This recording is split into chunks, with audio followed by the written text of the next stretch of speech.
Olá, amigos, ouvintes da Rádio Cantate, tudo bem aí com vocês? Aqui Paulo Bispo, mais uma vez iniciando um programa A Arte do Cuidar. A Rádio Cantate FM aí completando seus 15 anos de evangelização e estamos só começando. Olá, ouvintes da Rádio Cantate FM, aqui é a Fabi Prado. Fiquem com a gente nessa próxima 1 hora, porque eu sei que esse programa vai ser sensacional. Isso aí.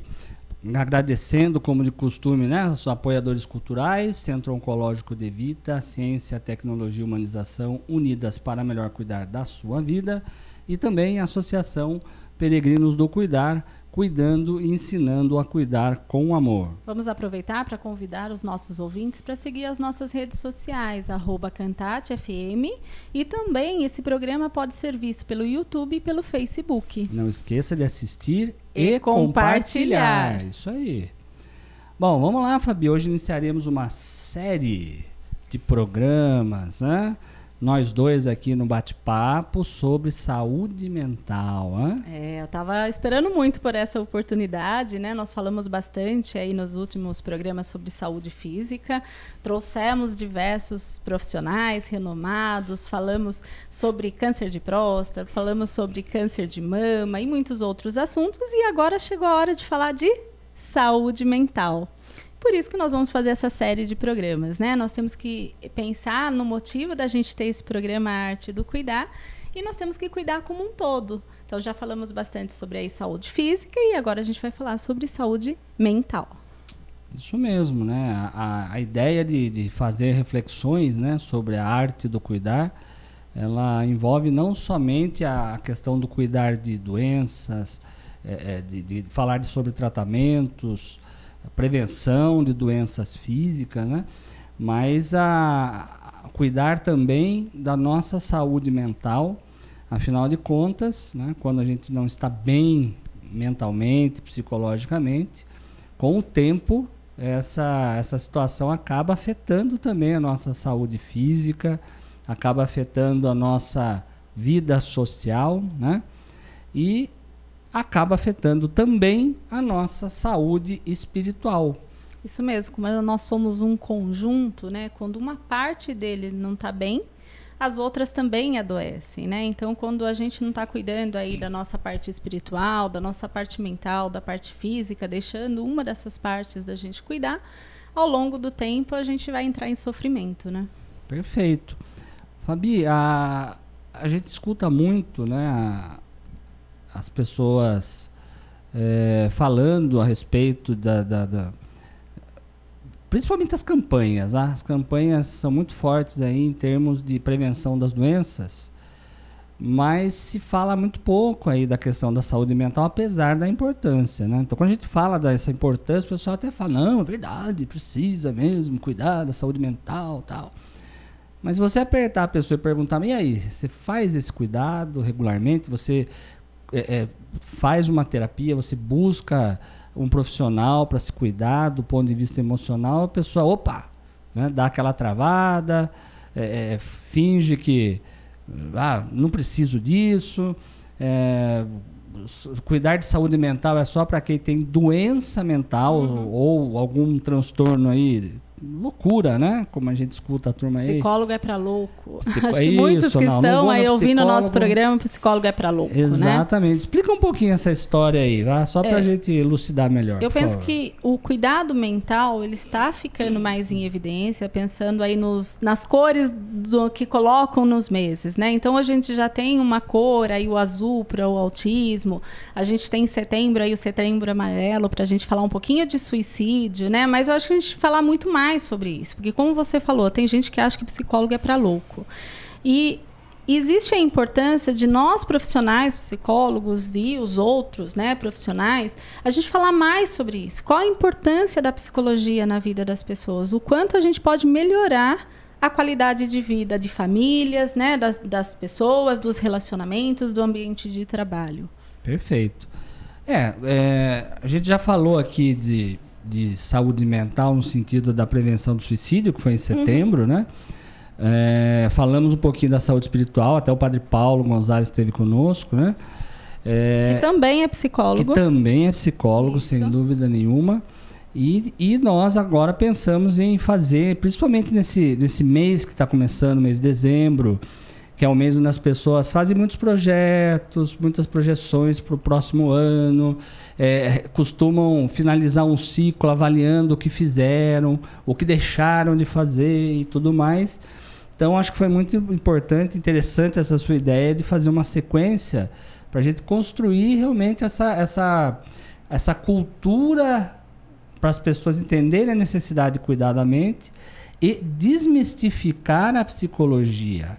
Não para que as pessoas deixem de ter essa ideia de que psicologia é só para louquinho mesmo, para doente mental, e não é nada disso. Bom, para a gente começar então esse papo propriamente dito, né, é importante a gente saber quem é essa pessoa que vai falar para a gente nessa série a respeito de saúde mental. Então a Fabiana, eu vou falar um pouquinho do currículo dela. Esposa do Paulo Bispo. Eu ia falar que esse é o principal item do seu currículo. É mãe do João Vitor, de 15 anos, né? Então, brincadeiras à parte. Então, a Fabiana ela é formada em psicologia aqui pela Universidade de Sorocaba. Ela fez uma especialização em terapia cognitivo-comportamental no Instituto Cognitivo. Cursou também um aprimoramento em transtornos alimentares no Ambulim, que é o ambulatório de especialista em tratar transtornos alimentares da USP. Também cursou terapia de aceitação e compromisso, psicologia da obesidade, fez uma formação também em coaching pessoal e profissional, psicologia positiva pela Sociedade Brasileira de Coaching e está aí prestes a concluir a sua pós-graduação em psicologia positiva. Então ela tem uma formação vasta aí na área psicológica. Agora, a Fabiana também teve, antes de se tornar psicóloga, ela cursou outras 2 faculdades, né, concluindo aí o curso de processamento de dados pela Unip e fez engenharia civil na Facens até o último ano. Metade do último ano. Tá quase terminando, enfim. Mas aí foi até bom ela não ter terminado esse curso aí, porque senão a gente não estaria junto hoje aqui. Enfim, tudo tem uma história, né, Exatamente. Bispo? Eu acho que é interessante.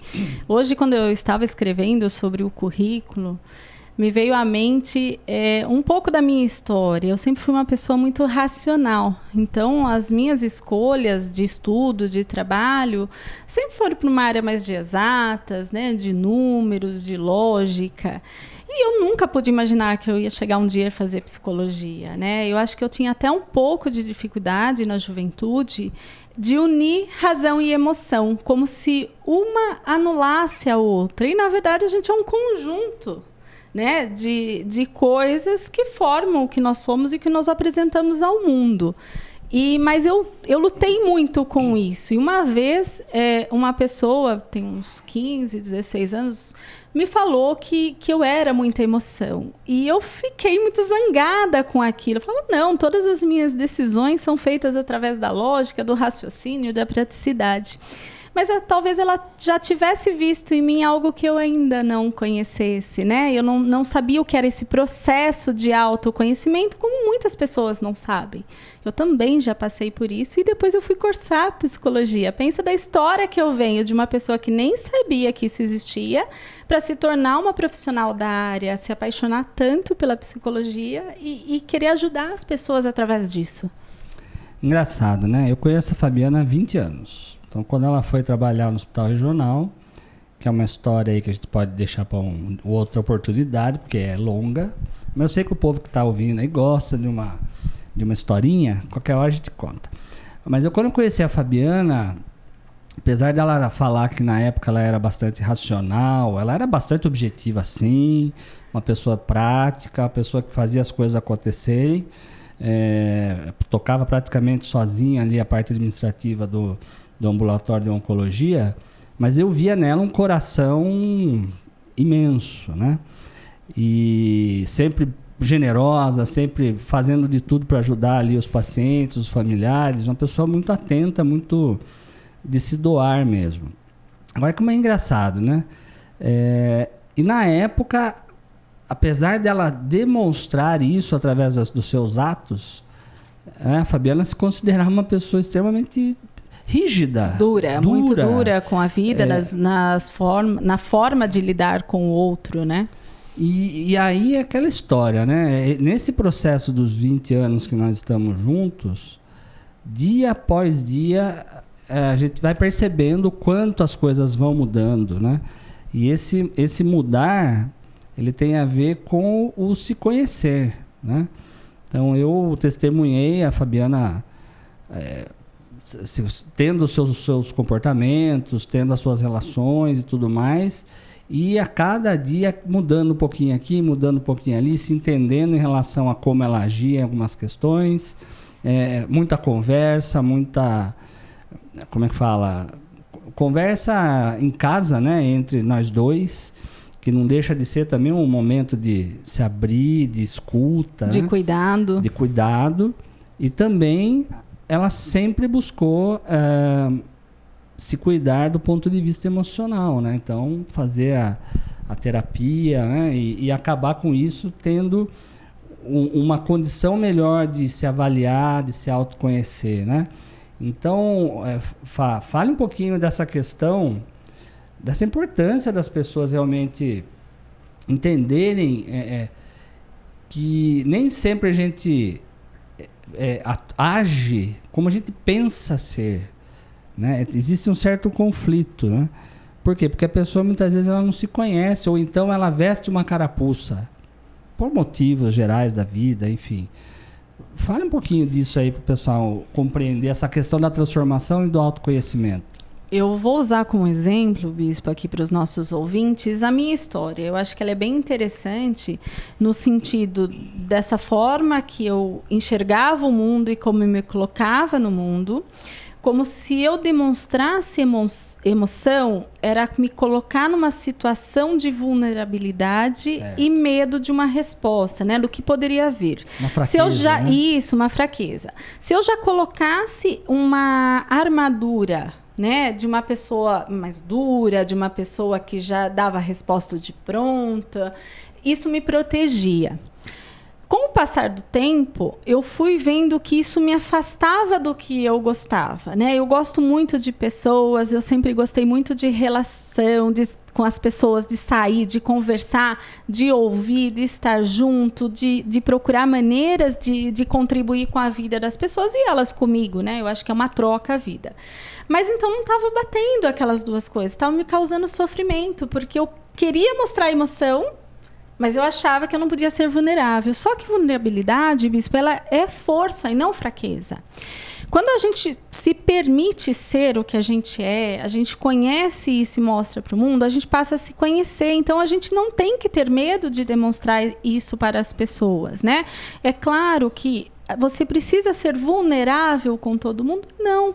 Nós temos que ter as pessoas que nós conhecemos, nossa rede de apoio, pessoas que convivem com a gente, que a gente confia.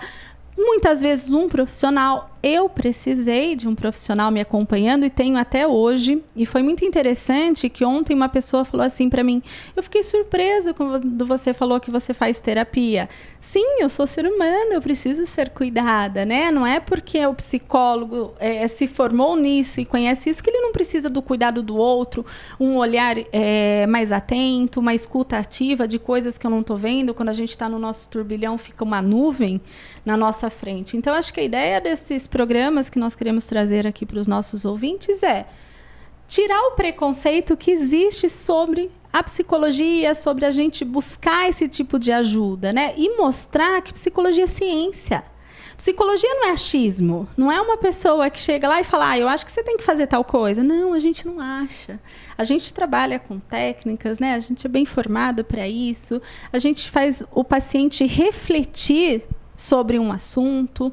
É isso que eu acredito e gosto muito. Muito bem. Fale uma coisa para mim, Fabiana. Psicologia, ela é considerada uma ciência, já que hoje está muito na moda de falar, não, porque a ciência aqui, a ciência ali, blá, blá, blá. Para que haja uma sistematização do conhecimento e tudo mais, se cria e se pratica uma ciência em torno disso. Ou seja, é aquela situação onde você tem um conhecimento que é objetivo, um conhecimento que pode ser medido, que é imparcial, que você pode reproduzir através de experimentos e tudo mais. A psicologia, ela se enquadra nisso? Ela é uma ciência? Sim, a psicologia ela é uma ciência, mas por muitos anos ela não foi vista assim. A psicologia, ela teve um começo junto com a filosofia. E por anos foram os filósofos que falavam, que pensavam, refletiam e traziam conteúdo para a gente, né? Só em 1879 que a psicologia passou a ser aceita como uma ciência, porque um alemão, eu não sei falar o nome dele, Wundt, tá bom, tá ótimo. Ele conseguiu, é importante, né? Não sei falar alemão, enfim. Wundt. Ele conseguiu realizar, né, num laboratório experimental, algo que ele pudesse mensurar. A partir disso, a psicologia passou a ser uma ciência, né? Mas no Brasil, nós tivemos isso somente em 1962. Então, no Brasil, a psicologia foi regulamentada como profissão dia 27 de agosto de 1962, através de uma lei, eu não lembro o nome da lei, mas também não é importante aqui, e por isso que todo dia 27 de agosto nós comemoramos o Dia do Psicólogo. Interessante. E foi a partir daí que começaram os cursos regulares também? Isso, a grade curricular, depois foi feita uma lei, um regulamento, e começou a ser definida a grade curricular, né? Ela já sofreu algumas alterações ao longo do tempo, acredito que sofrer muito mais, né? Eu acho que quanto mais se estuda, mais áreas aparecem, mais coisas a gente pode usar para melhorar a qualidade de vida das pessoas, mas é a partir disso que ela começou a ter uma grade curricular. Perfeito. Bom, psicologia. O pessoal às vezes pergunta, né? O que quer dizer a palavra psicologia? O que a psicologia estuda? Então a gente tem que puxar ali a origem da palavra psicologia, ela vem do grego, não é isso? É a junção de duas palavras, na verdade, uma que é a psique, que significa alma ou mente. Hoje o entendimento, né? Mente, né? Mente, exato. E a outra é o logos, que significa estudo, né? Então a psicologia é o estudo da mente, é o estudo aí da questão emocional. Então, vamos pensar, se a psicologia estuda a mente, nós temos mente, certo? Opa, com certeza. Então, a psicologia, ela tem área da psicologia, estuda a mente, comportamento. Se nós pensamos e nós nos comportamos, a psicologia é para quem? Para todos nós.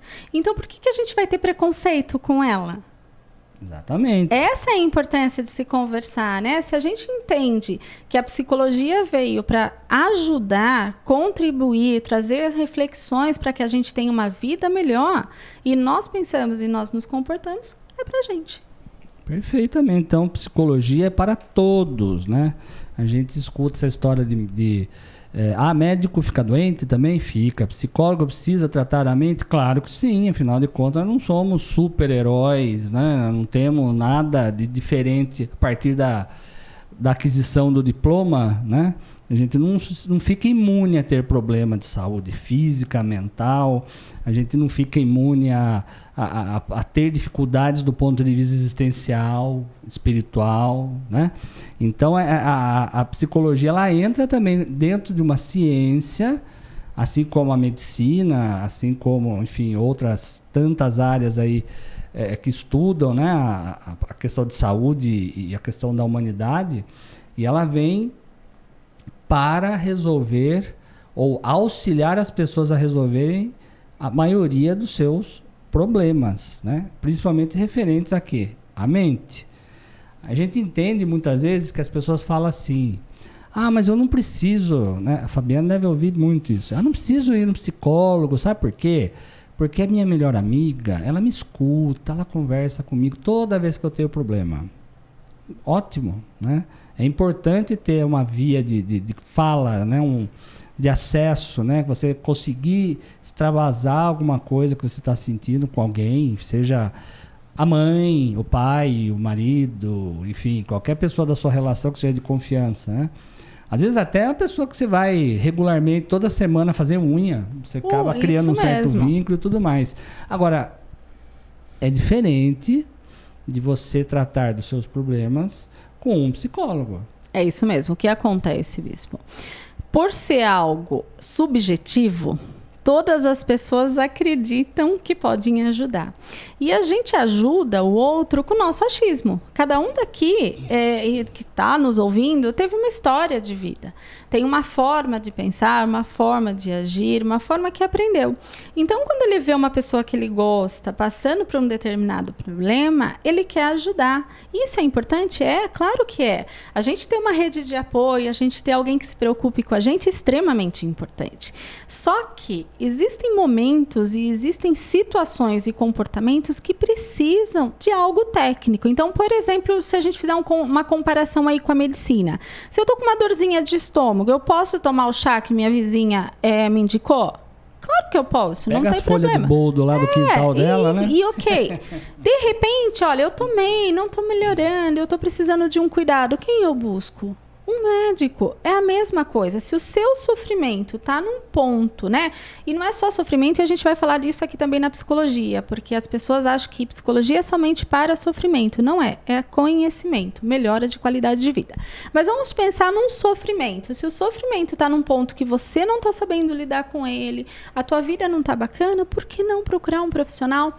Sabe o que eu vejo, isso? E você deve ver bastante isso em consultório, que as pessoas, elas contam que elas vão ao médico, elas vão ao cabeleireiro, elas fazem limpeza de pele, mas tem vergonha, às vezes, de contar que vai na terapia. Tem. E se a gente começar a falar sobre isso, nós vamos estimular as pessoas a se cuidarem, né? Se existe aí um estímulo em outubro para que tenha a prevenção do câncer de mama, por que não falar da psicologia com a ideia de estimular as pessoas a cuidarem da saúde mental, buscarem isso para suas vidas? Bom, lá no consultório é muito comum, né, a gente perceber, principalmente eu que cuido de câncer, né, o emocional de quem está passando pelo câncer se abala, isso é indiscutível, e a gente percebe que a pessoa está ali, cabisbaixa, está com uma mudança de comportamento mais desanimada, mais depressiva, triste e tudo mais, né, de isolamento, e aí a gente sugere que essa pessoa passe, né, por uma avaliação de um psicólogo para poder fazer um acompanhamento. E é impressionante que quando você fala essa palavra, se você faz essa indicação, muitos te olham com careta, com cara de censura, do tipo, doutor, e alguns até falam, né, doutor, não tô louco ainda, calma aí. Né? Então é como se a tristeza fosse uma coisa que ela poderia acompanhá-la numa situação assim de normalidade, que ela não precisa ser cuidada, que ela não precisa receber a devida atenção, né? Então, é extremamente importante, Fá, a gente desmistificar essa questão da necessidade de cuidar da saúde mental. Como eu falei, né, no início do programa, é o medo da vulnerabilidade, o medo de demonstrar emoção, né? Se a gente pensar, será que as pessoas ensinam a gente a sentir e permitem que a gente sinta? Pensa numa criança. Quantas vezes a gente vê uma criança levar um tombinho e quem está perto fala, levanta, não foi nada, não foi nada. Por quê? Porque a gente não quer que essa criança se assuste e várias coisas. Só que a gente não permite que essa criança sinta. Você perguntar, o que você sentiu? Eu tô com medo, eu tô com dor, eu tô com vergonha porque eu caí na frente do meu amigo, eu tô com coisa. Então, a maior dificuldade que eu vejo hoje nas pessoas que passam por mim, do meu convívio e atendimento e da história, elas não conseguem nomear a emoção. Tudo eu tô ansiosa, eu tô deprimida. Mas será? Tudo é isso? É apenas isso?